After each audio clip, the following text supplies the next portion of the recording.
Muy buen día, vamos a dar paso a la clase número 2 de termodinámica, este curso de escuela de vacaciones. Hoy veremos varios temas: estado de equilibrio, procesos y ciclos, temperatura. Vamos a hablar un poquito de la ley cero de la termodinámica, aunque no vamos a resolver problemas aquí. Los problemas serán resueltos en la clase presencial. Me interesa que ustedes hagan mucha práctica de estos temas de problemas de ingeniería. No vamos a estar viendo problemas de básico ni de diversificado. Vamos a ver problemas de ingeniería agroindustrial aplicados a la ley cero de la termodinámica. Pero eso será en la clase presencial. Les recuerdo, sus lecturas obligatorias, ya hoy es el segundo día, ya deberían de llevar un 30% de las lecturas que yo les dejé en el plan de trabajo de clase. Es una responsabilidad personal de ustedes. Un 30% deberían de llevar en la segunda clase. En los primeros 5 días ustedes deberían de tener el 100% de esas lecturas obligatorias y ya podrían pues someterse a un examen corto para verificar el conocimiento de los conceptos teóricos del curso de termodinámica.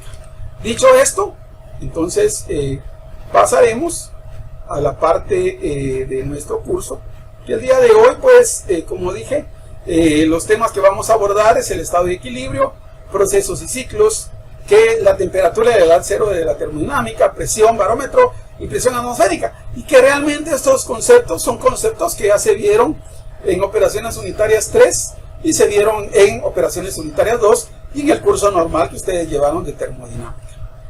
Entonces, el estado de equilibrio, cuando consideramos que un sistema no experimenta ningún cambio en esas circunstancias, todas las propiedades se pueden medir o calcular en el sistema, lo cual da un conjunto de propiedades que describe por completo la condición o estado del sistema. En un estado específico, todas las propiedades de un sistema tienen valores fijos y si se cambia el valor de una propiedad, el estado cambia a otro diferente. Por ejemplo, aquí tenemos dos pistones que contienen 2 kilogramos de un gas. A las condiciones iniciales es temperatura de 20 grados Celsius y su volumen inicial es de 1.5 metros cúbicos. En el estado 2, las condiciones de masa son las mismas. Recuerden que este sería un sistema cerrado que no permite transferencia de masa, pero sí transferencia de energía. Mantenemos la misma temperatura, pero hay una expansión de su volumen a 2.5 grados. Aquí hay entonces un cambio en el equilibrio, un cambio de estado específico. La termodinámica trata con estados de equilibrio y la palabra de equilibrio define un estado de balance. La balance, ya visto ustedes una balanza, las balanzas que utilizan en el mercado con dos masas logran un equilibrio de sus dos recipientes. En un estado de equilibrio no hay potenciales desbalanceados o fuerzas impulsoras dentro del sistema y este no experimenta cambios cuando es aislado de sus alrededores. Vemos sistema, alrededores y universo. Hay muchos tipos de equilibrio y un sistema no está en equilibrio termodinámico a menos de que se satisfagan las condiciones de todos los tipos necesarios de equilibrio. Por ejemplo, un sistema está en equilibrio térmico si tiene la misma temperatura en todo él como él se muestra en la figura adjunta, ¿verdad? Y también el sistema no implica diferencias de temperatura, que es la fuerza impulsora para el flujo de calor. El equilibrio mecánico se relaciona con la presión y un sistema que lo posee si con el tiempo no hay cambio de presión en alguno de sus puntos. Sin embargo, en el interior del sistema, la presión puede variar con la elevación como resultado de los efectos gravitacionales. Por ejemplo, la mayor presión en una capa inferior se equilibra mediante el peso extra que debe soportar y por lo tanto no hay equilibrio de fuerzas. La variación de la presión como resultado de la gravedad en mayor parte de los sistemas termodinámicos es relativamente pequeña y generalmente se ignora, pero en un sistema hay dos fases. Si un sistema presenta dos fases, se encuentra en la fase de equilibrio cuando la masa de cada fase alcanza un nivel de equilibrio y permanece ahí. Por lo tanto, un sistema está en equilibrio químico si su composición química no cambia con el tiempo, es decir, si no ocurren reacciones químicas. Un sistema no estará en equilibrio a menos de que se satisfagan los criterios de equilibrio necesarios. Procesos y ciclos. Cualquier cambio de un estado de equilibrio a otro experimentado por un sistema es un proceso. Y la serie de estados por los que pasa un sistema durante este proceso es una trayectoria de proceso. Para describir completamente un proceso, se deben especificar sus estados inicial y final, así como la trayectoria que sigue y las interacciones con sus alrededores. Veamos el proceso de los cambios de fase del agua, que ya lo había mencionado. Agua en fase líquida. La calentamos, llega a su calor latente de 100 grados Celsius, calor de vaporización, pasa a estado de vapor. Luego enfriamos ese vapor a 100 grados Celsius, pasa de vapor a estado líquido, ¿sí? Por un calor de vaporización, pero en este caso sería de condensación. Seguimos enfriando hasta llegar a 0 grados Celsius y ahí llegamos al calor latente de solidificación o de congelación y pasa a estado sólido. Podemos revertirlo a través del calentamiento, luego nuevamente pasa al calor latente de fusión para un estado líquido. ¿Cuáles son el proceso? El proceso, todo ese espacio que se dio. Y los ciclos fueron esos estados que se fueron dando, cómo regresó nuevamente a su estado natural o a su estado inicial. Cuando un proceso se desarrolla de tal manera que todo el tiempo del sistema permanece infinitamente cerca de un estado de equilibrio, estamos ante un proceso cuasi-estático o de cuasi-equilibrio. Un proceso de este tipo puede considerarse lo suficientemente lento como para permitirle que el sistema se ajuste internamente de modo que las propiedades de una de sus partes no cambien más rápido que las de otras. Esto se ilustra en la figura adjunta. Cuando un gas de un dispositivo de cilindro émbolo se comprime de forma repentina, las moléculas cercanas a la superficie del émbolo no tendrán suficiente tiempo para escapar y se concentrarán en una pequeña región frontal del émbolo, de modo que ahí se creará una región de alta presión. Los diagramas de proceso que se trazan mediante el empleo de propiedades termodinámicas en forma de coordenadas son muy útiles para tener una representación visual del proceso. Algunas propiedades comunes usadas como coordenadas son temperatura, presión y volumen o volumen específico. Recuerden que el volumen específico es la dimensión de la densidad, pero invertida. La dimensión de la densidad es kilogramos sobre metro cúbico y el volumen específico es metro cúbico sobre kilogramo, densidad invertida. Y aquí podemos ver el diagrama de presión-volumen de un proceso de compresión de un gas. Siempre el volumen va a estar en el eje de las X y la presión va a estar en el eje de las Y. Y aquí podemos ver el estado inicial a un volumen 1 y una presión 1, ¿sí? Se aumenta la presión y aumenta prácticamente el volumen del gas.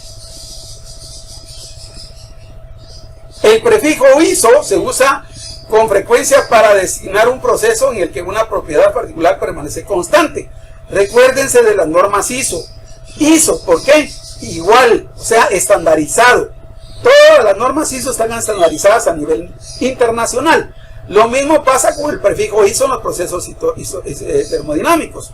Un proceso isotérmico es aquel durante el cual la temperatura permanece constante. Un proceso isobárico es el que la presión se permanece constante. Y un proceso isocórico o isométrico es aquel donde el volumen específico permanece constante. Se dice que un sistema ha experimentado un ciclo si regresa a un estado inicial al final del proceso. Es decir, para un ciclo los estados inicial y final son idénticos. Proceso de flujo estacionario. Ya lo hablamos en la clase anterior. En ingeniería, un gran número de dispositivos operan por largos periodos bajo las mismas condiciones y se clasifican como dispositivos de flujo estacionario o volúmenes de control.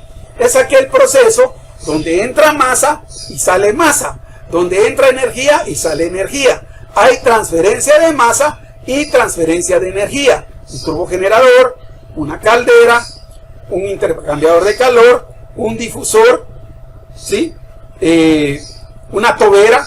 Bueno, una infinidad de equipos que pueden darse en los procesos termodinámicos. Y estos procesos en los que se utilizan tales dispositivos se pueden representar razonablemente bien mediante un proceso poco idealizado llamado proceso de flujo estacionario, que es posible definir como un proceso durante el cual el flujo fluye de forma estacionaria por un volumen de control. Es decir, las propiedades del flujo pueden cambiar de un punto a otro dentro del volumen de control, pero en algún punto permanecen sin cambio durante todo el proceso. Por lo tanto, el volumen La masa y el contenido total de energía del volumen de control permanecen constantes durante un proceso de flujo estacionario. Es posible aproximarse a las condiciones de flujo estacionario mediante dispositivos diseñados para operar constantemente, como los que ya mencioné en la diapositiva anterior: bombas, turbinas, calderas, condensadores, intercambiadores de calor, plantas de energía o sistemas de refrigeración. Esos equipos ustedes ya deben de tener conocimiento de ellos, porque a lo largo de su carrera han recibido diferentes cursos. Por eso es que yo exijo y yo hago aplicaciones directas de estos equipos en los cursos de termodinámica. Ya no puedo bajar el nivel a un curso de nivel básico o a un curso de nivel de diversificado. Estamos en ingeniería agroindustrial y aquí las aplicaciones son directamente a ingeniería. Temperatura y ley cero de la termodinámica. Esta ley es una ley de las más bonitas, de las más fáciles de comprender. Cuando estamos familiarizados con la temperatura como una medida de calor y el frío, no es fácil ofrecer una definición exacta de este concepto. En nuestras sensaciones fisiológicas se expresa el nivel de temperatura de modo cualitativo con las palabras como frío, algo helado, frío, algo tibio, caliente y al rojo vivo. Sin embargo, no es posible asignar valores numéricos a temperaturas basándose únicamente en las sensaciones. En ocasiones, los sentidos nos engañan. Una silla metálica, por ejemplo, se puede sentir fría que una silla de madera, aun cuando ambas estén a la misma temperatura. Varias propiedades de los materiales cambian con la temperatura de una manera repetible y predecible. Esto establece una base para la medición precisa de la temperatura. Por ejemplo, el termómetro de mercurio utilizado comúnmente se rige por la expansión del mercurio con la temperatura. Recuerden que el volumen de un fluido es directamente proporcional a su temperatura, y esta mide también por medio de otras propiedades dependientes de ella. Una experiencia común es una taza de café caliente que se coloca sobre una mesa y se enfría con el tiempo, y que una bebida fría se entibia en algún momento.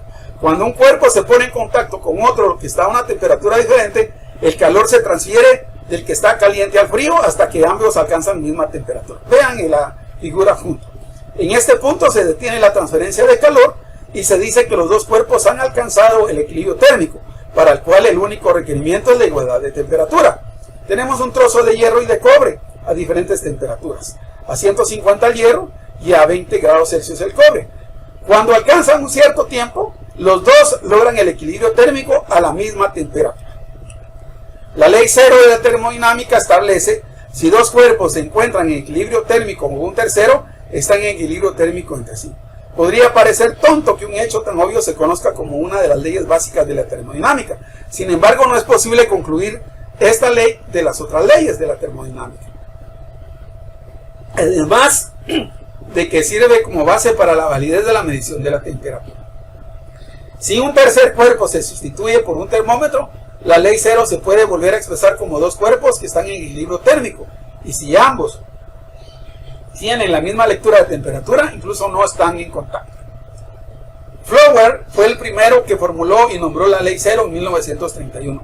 Como indica el nombre de su valor, como principio físico fundamental, se reconoció más de medio siglo después de la formulación de la primera y segunda leyes de la termodinámica, y se llamó ley cero porque no se podría cambiar la ley primera ni la segunda y cambiarles orden. La tuvimos que poner como ley cero. Las escalas de la temperatura. Estas escalas permiten usar una base común para las mediciones de temperatura. A través de la historia se ha introducido varias y todas se basan en ciertos estados, ¿verdad? Por ejemplo, una mezcla de hielo y agua que está en equilibrio con aire saturado con vapor a una atmósfera de presión están en un punto de hielo, mientras que una mezcla de agua líquida y vapor sin aire en equilibrio 1 está a presión a una atmósfera de presión y se encuentra en el punto de vapor. Las escalas de temperatura usadas en el sistema internacional y en el sistema inglés son escalas Celsius, antes llamada escala centígrada. Cuando alguien me dice a mí, esta agua está a 20 grados centígrados, yo por default le pongo 0, porque los grados centígrados ya no se utilizaron. En 1948 se le cambió el nombre de honor a quien la diseñó, al astrónomo sueco, a Celsius. Grados centígrados ya no existen, son grados Celsius. Y en 1702 a 1744 la escala Fahrenheit, en honor al fabricante de instrumentos alemán G. Fahrenheit, 686 y 1736 respectivamente. En la primera A los puntos de hielo y de vapor se les asignaron únicamente los valores de 0 y 100 grados respectivamente. Los valores correspondientes en la segunda escala de temperatura Fahrenheit, 32 para 0, 32 Fahrenheit para 0 grados Celsius y 212 grados Fahrenheit para 100 grados Celsius. Ambas se conocen comúnmente como escalas de 2 puntos, dado a que los valores de temperatura se asignan en 2 puntos distintos. La escala de temperatura termodinámica en el sistema internacional es la escala Kelvin, llamada así en honor a Lord Kelvin, 1824-1907, cuya unidad de temperatura es Kelvin designada por una K, y el símbolo de grado se eliminó de forma oficial en Kelvin en 1967. La escala de temperatura termodinámica en el sistema inglés es la escala Rankine, nombrada en honor a William Rankine, 1820-1872, cuya unidad de temperatura es el Rankine, el cual se designa mediante una letra R. Otra escala de temperatura que resulta casi idéntica al Kelvin es la escala de temperatura gas ideal, ya que en estas temperaturas se miden por medio de un termómetro a gas volumen constante, el cual es básicamente un recipiente rígido lleno a gas a baja presión, generalmente hidrógeno o hielo. La presión se define como la fuerza normal que ejerce un fluido por unidad de área. Se habla de presión solo cuando se trata de un gas líquido, mientras que la contraparte de la presión en los sólidos es el esfuerzo normal, puesto que la presión se define como la fuerza por unidad de área. Tiene como unidad los newton por metro cuadrado, también conocida como pascal, es decir, un pascal es igual a un newton metro cuadrado. La presión también se usa para sólidos como sinónimo de esfuerzo normal, el cual es la fuerza que actúa perpendicularmente a la superficie por unidad de área. Por ejemplo, una persona de 150 libras cuya área total es de 50 pulgadas deja por huella de su zapato y ejerce una presión en el piso de 150 libras sobre 50 pulgadas cuadradas, es decir, 3 libras sobre pulgada cuadrada. Si la persona se apoya en un pie, la presión se duplica, ¿sí? Vean la figura y cómo, pues también, dependiendo de la masa que tenga la persona, así va a ser la presión que va a ejercer sobre el suelo. La presión real en una determinada posición se llama presión absoluta y se mide respecto al vacío absoluto, es decir, presión cero absoluta. Sin embargo, la mayor parte de los dispositivos para medir la presión se calibran a cero en la atmósfera, por lo que indican la diferencia entre la presión absoluta y la atmosférica local. Esta diferencia es la presión manométrica. Las presiones por debajo de la atmosférica se conocen como presiones de vacío y se miden mediante medidores de vacío que indican la diferencia entre presión atmosférica y absoluta. Las presiones absoluta y manométrica y de vacío son todas positivas y se relacionan entre sí mediante las siguientes ecuaciones. Presión manométrica es igual a presión absoluta menos presión atmosférica, y presión de vacío, presión atmosférica menos presión absoluta. Al igual que otros medidores de presión, el usado para medir la presión del aire en una llanta de automóvil es la presión manométrica, de manera que una lectura común de 32 libras sobre pulgada cuadrada indica una presión de 32 libras por arriba de la presión atmosférica. En un lugar donde esta es de 14 libras sobre pulgada cuadrada, la presión absoluta de la llanta es 32 más 14.3, igual a 46 libras sobre pulgada cuadrada. En relaciones y tablas termodinámicas casi siempre se usa la presión absoluta. En este libro, la presión se denominará presión absoluta menos de que se especifique lo contrario. Con frecuencia se agregan las letras A para presión absoluta y G para presión manométrica a las unidades de presión, lo que resulta en PSI-A y PSI-G para especificar lo anteriormente descrito. Y aquí vemos las escalas de las presiones, ¿verdad? Tenemos la presión de vacío, tenemos la presión atmosférica, ¿verdad? La presión absoluta cero y la presión manométrica que está por encima de la presión atmosférica. El barómetro y la presión atmosférica se miden mediante un dispositivo llamado barómetro, así por la presión atmosférica se denomina por lo común presión barométrica. El italiano evangelista Torricelli, se recuerda de la ecuación de Torricelli, ¿verdad? De la caída de un fluido mediante un orificio en el fondo del tanque del mismo.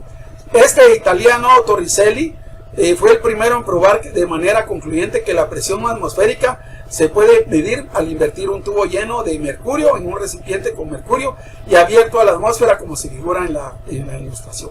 Torricelli estuvo casi un siglo antes que Bernoulli, y ya él había descifrado la ecuación de Torricelli a través de la ecuación de Bernoulli, cuando Bernoulli la descubrió un siglo después.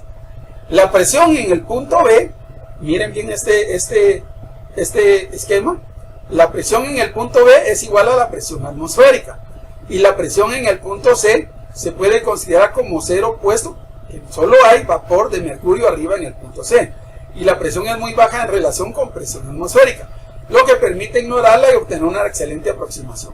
Al escribir un balance de fuerzas en la dirección vertical, se obtiene que la presión atmosférica va a ser igual a la distancia o altura por la aceleración, ¿sí? Perdón, esta es la densidad. Densidad por aceleración por la altura o distancia. Recuerden que dependiendo de la altura sobre el nivel del mar, esta presión atmosférica va a ser cambiante. Entonces, si la presión atmosférica es igual a la densidad por la aceleración por la altura, la densidad es la densidad del mercurio. G es la aceleración gravitacional, 9.80665 metros, 9.80665 metros sobre segundo cuadrado. Y la altura es la distancia de la columna del mercurio arriba de la superficie libre. Hay que observar que la longitud y el área de la sección transversal del tubo no causan efecto en la altura de la columna del fluido en un barómetro. Y esto sería todo por hoy. Recuerden que este es un resumen. Ustedes tienen la obligación de hacer su lectura complementaria y obligatoria, ¿verdad? No podemos, solo con las 2 horas de clase y con lo que el docente les da en su tiempo de clase, lo es suficiente. Ustedes tienen las 24 horas del día para descansar 8 horas, para comer, desayunar y restarle el siguiente tiempo a su clase de termodinámica con sus lecturas obligatorias. Por su atención, muchas gracias. Nos vemos en la siguiente clase.